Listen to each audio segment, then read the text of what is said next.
Kita ni nak saing biar benda saing kita itu mengajuk kita kepada agama. Kepada saya, kepada agama, kepada hormat, kepada agama Islam. Maka kalau kita rasa saing dengan dia tu mensesatkan kita, menjauhkan kita daripada agama dan ulama, tak usah saing, tak rugi langsung. Kerana apa? Kerana di hari akhirat ramai orang menyesal kerana salah memilih saing.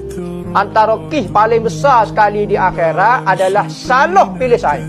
Maka kalau kita rasa tak menambah iman apa saing ada. Tak usah saing. Lepas tu tak usah saing balah kocok. Hendak tak suruh kocok, tapi kurang keduk dengan dia. Ikut dia lah, dia nak kecek, kita bakal beri wak senyap gitu. Kerana duduk dengan dia tak menambah iman kita.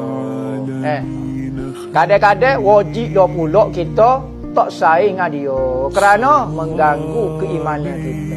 Orang nak pergi ngaji fardu ain dia marah, nak saing. Tuhan suruh, jadi kita duk sayang musuh Tuhan lagi daripada Tuhan.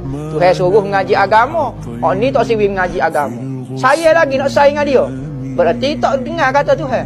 Wajib jangan saing dengan dia. Tak suruh takutlah, Tuhan akan ganti saing yang baik lagi, yang memberi support positif kita dalam nak ngaji agama.